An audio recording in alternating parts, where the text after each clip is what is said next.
എല്ലാവർക്കും പുതിയ വീഡിയോയിലേക്ക് സ്വാഗതം. നമ്മൾ പലരും പ്രാർത്ഥിക്കുമ്പോഴോ വിളക്ക് കൊളുത്തി നാമം ജപിക്കുമ്പോഴോ അനുഭവിക്കുന്ന ഒന്നാണ് അമിതമായ കോട്ടുവായും പെട്ടെന്നുണ്ടാകുന്ന ക്ഷീണവും. എന്നാൽ മറ്റു ചിലർക്കാകട്ടെ ഭക്തിയോടെ പ്രാർത്ഥിക്കുമ്പോൾ കണ്ണുകൾ അറിയാതെ നിറഞ്ഞു വരാറുണ്ട്. ഞാൻ സങ്കടപ്പെട്ടിട്ടല്ലല്ലോ പ്രാർത്ഥിക്കുന്നത്, പിന്നെ എന്താ ഇങ്ങനെ കണ്ണുകൾ നിറയുന്നതെന്ന് പലപ്പോഴും ചിന്തിക്കുന്നുണ്ട്. അപ്പോൾ ഈ കോട്ടുവായും കണ്ണുനീരും വെറും ഒരു ശാരീരിക മാറ്റമല്ല, മറിച്ച് ഈശ്വരൻ നിങ്ങളോട് പറയാൻ ആഗ്രഹിക്കുന്ന വലിയ ആത്മീയ സത്യങ്ങളാണ്. അപ്പോൾ ഇതിൻ്റെ പിന്നിലെ രഹസ്യങ്ങൾ എന്താണെന്ന് നമുക്ക് ഈ വീഡിയോയിലൂടെ അറിയാം കേട്ടോ. അപ്പം നമ്മുടെ ശരീരം പഞ്ചഭൂതങ്ങളാൽ നിർമ്മിതമാണ്. എന്നാൽ ഈ ശരീരത്തിനകത്ത് കുടികൊള്ളുന്ന ആത്മാവ് അത്യന്തം ദിവ്യമാണ്. പ്രാർത്ഥന എന്നത് നമ്മുടെ ഉള്ളിലെ ഒരു ആത്മാവ് പ്രപഞ്ചനാഥനുമായി ബന്ധപ്പെട്ടാൽ ശ്രമിക്കുന്ന സമയമാണ്. നമ്മൾ ഭഗവാന്റെ മുന്നിലിരിക്കുമ്പോൾ നമ്മുടെ മനസ്സ് പൂർണ്ണമായും അവിടുത്തെ പാതാരവിന്ദങ്ങളിൽ അർപ്പിക്കാൻ ശ്രമിക്കുന്നു. ഈ പൂർണ്ണമായ സമർപ്പണത്തിലേക്ക് എത്തുമ്പോഴാണ് നമ്മുടെ ശരീരത്തിൽ ചില മാറ്റങ്ങളൊക്കെ സംഭവിക്കുന്നത്. ഉള്ളിലെ അഹങ്കാരവും മാലിന്യങ്ങളും നീക്കം ചെയ്യപ്പെടുന്ന ഒരു ശുദ്ധീകരണ പ്രക്രിയ നടക്കുമ്പോഴാണ് ഈ ശാരീരിക ലക്ഷണങ്ങളൊക്കെ പ്രകടമാകുന്നത്. നമ്മളൊക്കെ പ്രാർത്ഥിക്കുമ്പോൾ കണ്ണുനീര് വരുന്നതും ഏറ്റവും ഉന്നതമായ ഭക്തിയുടെ അടയാളമാണ് കേട്ടോ. ഈ പൂർണ്ണമായ സമർപ്പണത്തിലേക്ക് എത്തുമ്പോഴാണ് നമ്മുടെ ശരീരത്തിൽ ചില മാറ്റങ്ങളൊക്കെ സംഭവിക്കുന്നത്. ഉള്ളിലെ അഹങ്കാരവും മാലിന്യങ്ങളും നീക്കം ചെയ്യപ്പെടുന്ന ഒരു ശുദ്ധീകരണ പ്രക്രിയ നടക്കുമ്പോഴാണ് ഈ ശാരീരിക ലക്ഷണങ്ങളൊക്കെ പ്രകടമാകുന്നത്. നമ്മളൊക്കെ പ്രാർത്ഥിക്കുമ്പോൾ കണ്ണുനീര് വരുന്നതും ഏറ്റവും ഉന്നതമായ ഭക്തിയുടെ അടയാളമാണ് കേട്ടോ. അപ്പം നമ്മൾ പുഷ്പങ്ങൾ കൊണ്ട് ജലം കൊണ്ടും ഭഗവാനെ അഭിഷേകം ചെയ്യാറുണ്ടല്ലേ. എന്നാൽ ഭക്തിയിൽ അലിഞ്ഞ് നിങ്ങളുടെ കണ്ണിൽ നിന്ന് വരുന്ന ആ ഒരു തുള്ളി കണ്ണുനീരുണ്ടല്ലോ, അത് ഭഗവാന് നൽകാവുന്ന ഏറ്റവും വലിയ അഭിഷേകമാണ്. 1000 പുഷ്പങ്ങൾ അർപ്പിക്കുന്നതിനേക്കാൾ ഭഗവാൻ ഇഷ്ടപ്പെടുന്നത് ഭക്തൻ്റെ ആ മനസ്സിലെ നനവുള്ള ഹൃദയമാണ് കേട്ടോ. ഇത് നിങ്ങളുടെ മനസ്സ് ശുദ്ധീകരിക്കപ്പെടുന്നു എന്നതിൻ്റെ, ഭഗവാൻ നിങ്ങളുടെ അരികിലുണ്ട് എന്നതിൻ്റെ ഒരു വലിയൊരു സൂചനയാണ്. അതുപോലെ തന്നെ ഭക്തി വർദ്ധിക്കുമ്പോൾ നമ്മുടെ പഴയ കർമ്മഫലങ്ങളൊക്കെ നമ്മെ പിന്നോട്ട് വലിക്കാൻ ശ്രമിക്കും. ഇതിനെയാണ് മായ എന്ന് വിളിക്കുന്നത്. ഈശ്വര ചൈതന്യം നമ്മളിലേക്ക് നിറയാൻ തുടങ്ങുമ്പോൾ തന്നെ അതിനെ തടയാൻ നമ്മുടെ ഉള്ളിൽ ഒരു നെഗറ്റീവ് ഊർജ്ജം ശ്രമിക്കും.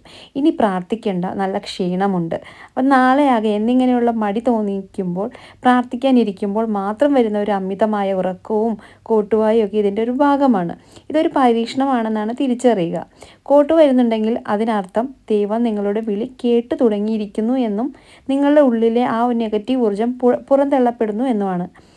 അപ്പോൾ അതുകൊണ്ട് തന്നെ പ്രാർത്ഥനാ വേളയിൽ കോട്ടുവായൊക്കെ വരണ സമയത്ത് പ്രാർത്ഥന നിർത്തരുത്, ഒരിക്കലും നിങ്ങൾ നിർത്തരുത്. ഒന്ന് എഴുന്നേറ്റ് നിൽക്കുകയോ, ഒന്ന് ശരീരമൊക്കെ മുഖമൊക്കെ ഒന്ന് കൈയൊക്കെ കയ്യൊക്കെ കഴുകി നല്ല ഫ്രഷായിട്ട് പിന്നെ ഒന്ന് ഇരിക്കുക. അപ്പോൾ ആലസ്യം മാറ്റുക. അതുപോലെ തന്നെ പ്രാർത്ഥിക്കുമ്പോൾ ആ നേരത്ത് വരുന്ന ആ ഫോൺ കോളുകൾ, പിന്നെ അതുപോലെ പെട്ടെന്ന് നമ്മൾ അതിഥികൾ ആരെങ്കിലുമൊക്കെ വീട്ടിൽ വരും, അങ്ങനെ ഏകാഗ്രത തകർക്കാൻ വരുന്ന ചില തടസ്സങ്ങളൊക്കെ ഉണ്ടാവും. അപ്പോൾ സന്ധ്യാസമയത്ത് നാമം ജപിക്കുമ്പോൾ നമുക്ക് നമ്മുടെ വീടിന് ചുറ്റും ഒരു പോസിറ്റീവ് ഊർജ്ജം വലയം രൂപപ്പെടുന്നു. അപ്പോൾ ഈ ഒരു സമയത്ത് വരുന്ന തടസ്സങ്ങളെയൊക്കെ നോ പറയാൻ മടിക്കരുത്. ഞാൻ പ്രാർത്ഥന കഴിഞ്ഞ് സംസാരിക്കാമെന്നോ അല്ലെങ്കിൽ കുറച്ച് കാര്യങ്ങളൊക്കെ ആ സമയത്ത് നാം മാറ്റിവെക്കുക എന്ന് ഉറപ്പിച്ച് പറയുക. ആ സമയം നിങ്ങൾ ദൈവത്തിന് വേണ്ടി മാറ്റിവെക്കുക, കുറച്ച് സമയമെങ്കിലും. അപ്പോൾ പ്രിയപ്പെട്ടവരെ, പ്രാർത്ഥിക്കുമ്പോൾ നമുക്ക് വരുന്ന ആ ഒരു ക്ഷീണമോ കണ്ണുനീരോ കണ്ട് ഒരിക്കലും നിങ്ങൾ ഭയപ്പെടേണ്ട, പിന്തിരികയോ ചെയ്യരുത്. അത് നിങ്ങൾ ദൈവത്തിലേക്ക് അടക്കുന്നു ഇതിൻ്റെ ഒരു സൂചനയാണ്.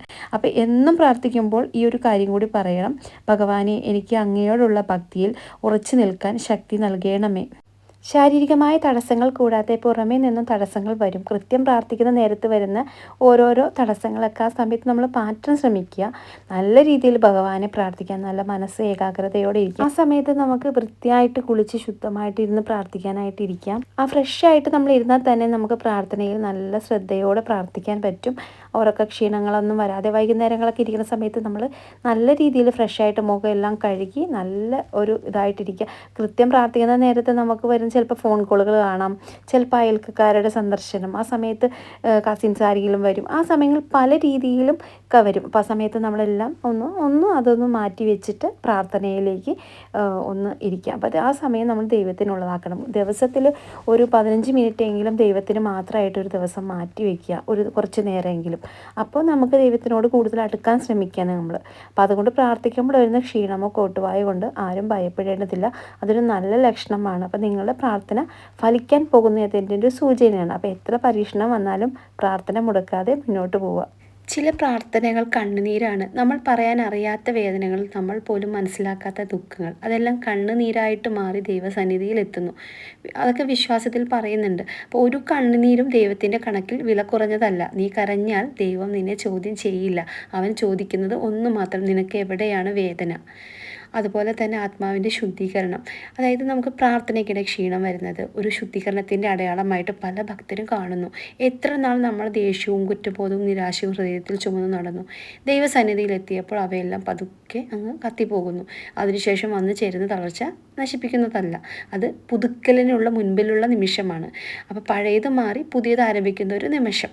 അപ്പോൾ ചെറിയ ചെറിയ പ്രാർത്ഥനകൾ ഇപ്പോൾ നമുക്ക് സാധിക്കുന്നുവെങ്കിൽ ഒരു നിമിഷം കണ്ണടച്ച്, ദൈവമേ എനിക്ക് പറയാൻ വാക്കുകളില്ല, പക്ഷെ നീ എൻ്റെ ഹൃദയം അറിയുന്നു, എൻ്റെ കണ്ണുനീർ നീ കാണുന്നു, എൻ്റെ ക്ഷീണം നീ മനസ്സിലാക്കുന്നു, എൻ്റെ ഭാരങ്ങൾ എൻ്റെ കയ്യിൽ ഏൽപ്പിക്കുന്നു, എനിക്ക് ശക്തി തരണേ, എനിക്ക് ശക്തി തരണേ എന്ന് പ്രാർത്ഥിക്കുക.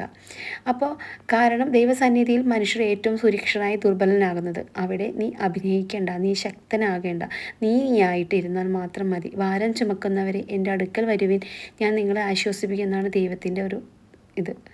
അതുകൊണ്ട് തന്നെ നിങ്ങൾ നല്ല രീതിയിൽ പ്രാർത്ഥിക്കുക. ഒരിക്കലും കോട്ടുവായും ക്ഷീണവും വരുന്നതൊന്നും പ്രശ്നങ്ങളൊന്നുമല്ല. നമ്മൾ വേറെ രീതിയിൽ തെറ്റിദ്ധരിക്കേണ്ട ആവശ്യമൊന്നുമില്ല. ഭക്തി എന്നതൊരു കേവലം വിളക്ക് കൊളുത്തുന്നതോ ഒരു മന്ത്രം ചൊല്ലുന്നതോ മാത്രമല്ല. അത് നമ്മുടെ ആത്മാവും പരാത്മാവും തമ്മിലുള്ള സംഭാഷണമാണ്. നമ്മൾ ഭഗവാന്റെ മുന്നിൽ ഇരിക്കുമ്പോൾ നമ്മുടെ മനസ്സ് പൂർണ്ണമായും അവിടുത്തെ പാതാരവിന്ദങ്ങളിൽ അർപ്പിക്കണം. ഈ പൂർണ്ണമായ സമർപ്പണത്തിലേക്ക് എത്തുമ്പോഴാണ് നമ്മുടെ ശരീരത്തിൽ ചില മാറ്റങ്ങൾ സംഭവിക്കുന്നത്. ഒരു ഭക്തർ തൻ്റെ സർവസ്വവും ദൈവത്തിന് നൽകുമ്പോൾ ഉള്ളിലെ അഹങ്കാരവും മാലിന്യങ്ങളും നീക്കം ചെയ്യപ്പെടും. ഈ ശുദ്ധീകരണ പ്രക്രിയ നടക്കുമ്പോഴാണ് കോട്ടുവായും കണ്ണുനീരൊക്കെ ഉണ്ടാകുന്നത്. ഇത് നിങ്ങളുടെ ഉള്ളിലെ ഭക്തിയുടെ ആഴത്തേക്കാണ് സൂചിപ്പിക്കുന്നത്.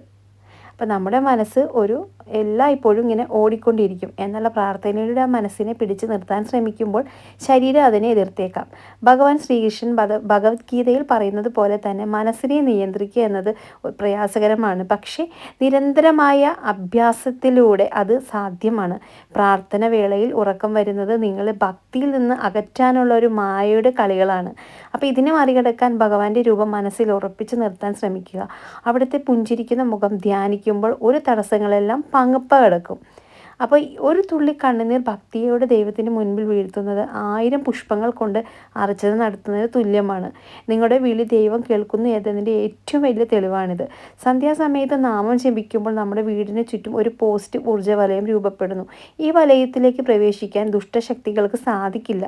അതുകൊണ്ടാണ് ആ സമയത്ത് നിങ്ങളെ തടസ്സപ്പെടുത്താൻ പല രൂപത്തിൽ പല പരീക്ഷണങ്ങൾ വരുന്നത്. ഈ തടസ്സങ്ങളെ പുഞ്ചിരിയോടെ നേരിട്ട് പ്രാർത്ഥന നിങ്ങൾ തുടരും. അപ്പോൾ എല്ലാവരും കോട്ടുവായും ക്ഷീണമൊക്കെ വരുന്ന സമയത്ത് ഒരു കാര്യം ശ്രദ്ധിച്ചാൽ മതി. എന്നും പ്രാർത്ഥിക്കുമ്പോൾ ഒരു വരി കൂടി നിങ്ങൾ പ്രാർത്ഥിക്കണം. മനസ്സിൽ പറയുക, ഭഗവാനെ എനിക്ക് അങ്ങയോടുള്ള ഭക്തിയിൽ ഉറച്ചു നിൽക്കാൻ ശക്തി നൽകണേ. താങ്ങാൻ കഴിയുന്ന പരീക്ഷണങ്ങൾ മാത്രം നൽകി എന്നെ അങ്ങയുടെ പാദങ്ങളോട് ചേർത്ത് നിൽക്കണമേ. അപ്പോൾ അതുകൊണ്ട് നിങ്ങളുടെ എല്ലാ രീതിയിലുള്ള പ്രശ്നങ്ങളെല്ലാം മാറും. നല്ല രീതിയിൽ ഭഗവാനോട് കൂടുതൽ അടുക്കാൻ ശ്രമിക്കുക. അപ്പോൾ ഈ അറിവ് നിങ്ങൾക്ക് ഉപകാരപ്പെട്ടുവെങ്കിൽ നിങ്ങളുടെ സുഹൃത്തുക്കളിലേക്കും ബന്ധുക്കളിലേക്കൊക്കെ ഒന്ന് ഷെയർ ചെയ്യാം. ഇതുപോലുള്ള ആത്മീയമായിട്ടുള്ള അറിവുകൾക്കായിട്ട് നമ്മുടെ ഈ ചാനൽ ഇഷ്ടപ്പെടുവാണെങ്കിൽ ഒന്ന് സബ്സ്ക്രൈബ് ചെയ്യാൻ മറക്കരുത്. അപ്പോൾ എല്ലാവർക്കും സർവേശ്വരൻ്റെ അനുഗ്രഹം ഉണ്ടാവട്ടെ എന്ന് പ്രാർത്ഥിച്ചുകൊണ്ട് നന്ദി, നമസ്കാരം.